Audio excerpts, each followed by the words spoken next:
Поздрав до сите гледачи на Добро утро секое утро. Додека следите нашата утринска програма и го пиете вашето утринско кафе, не заборавајте дека задолжително треба да се напиете и чаша вода, која што ќе ве разлади на овие високи температури и ќе придонесе за благосостојба на вашиот организам.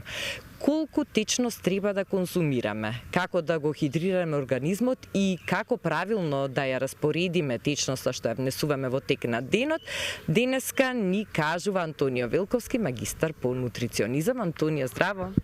Здраво, и баш е битна темата за хидратација во овој период и добро е малку повеќе да разјасниме некои дилеми околу тоа. Најголемиот дел од нас го почнуваат утрото пијќи утринско кафе, но всушност утрото сите нутриционисти велат дека треба да започне со чаша вода.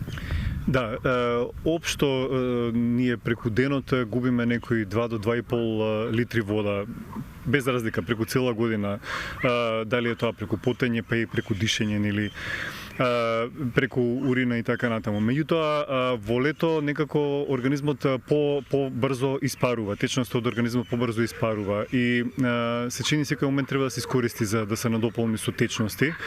Па добар совет е да се почне денот со вода, а не со кафе. Всушност кафето и алкохолот би ги ставил на листата на забранети напитоци во текот на летото. Сега не апсолутно, нели?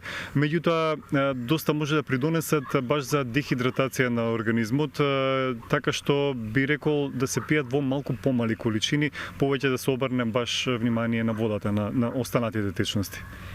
Колку литри вода или колку литри течност треба да конзумираме во текот на денот и како да ја распоредиме истата?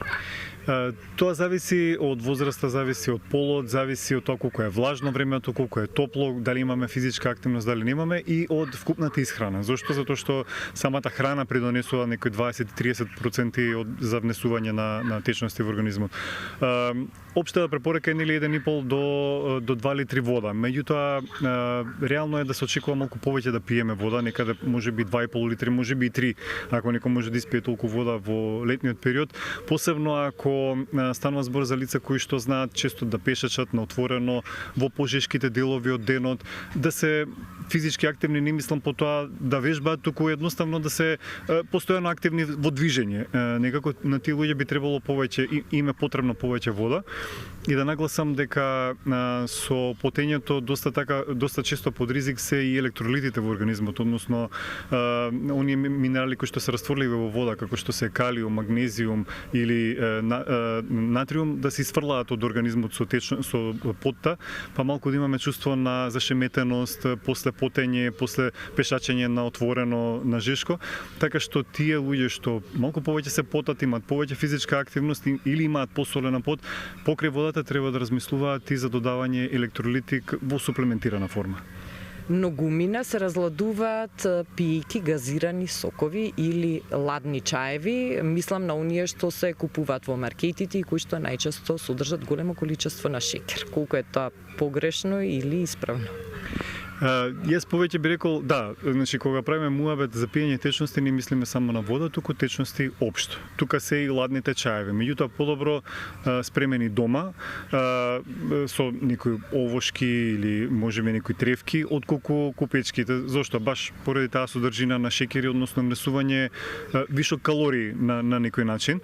Мака што може не изгледаат пријатно додека ги пиеме, меѓутоа едноставно се непотребен дел од исхраната. Повремено да, меѓутоа не би ги сместил во групата на напитоци што треба да ни ја згасат жетта. Подобри комбинации се тие ладни чаеви на собна температура.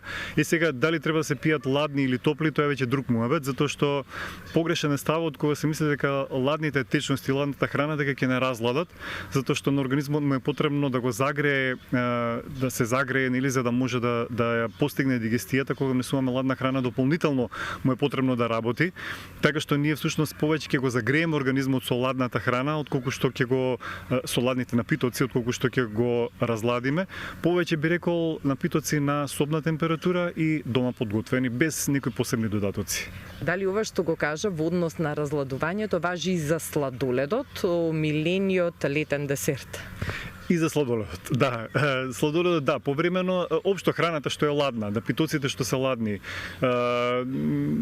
не придонесуваат толку добро на организмот. Дури и има ставови дека подобро е да внесуваме топла храна кога се високи температурите, отколку ладна храна. Сега, јас не бидел во таква крајност, меѓутоа храна на собна температура и напитоци на собна температура би биле најдобар избор. Антонио, благодарам многу за советите, а вие ако додека не слушавте, не се напивте чаша ладна вода или на собна температура, или лимонада, или чаша студен чај, тогаш направете го тоа во тек на нашата утринска програма и повторете го повеќе пати во тек на денот. А за повеќе совети од Антонио се гледаме повторно на истата фреквенција во некој од следните денови.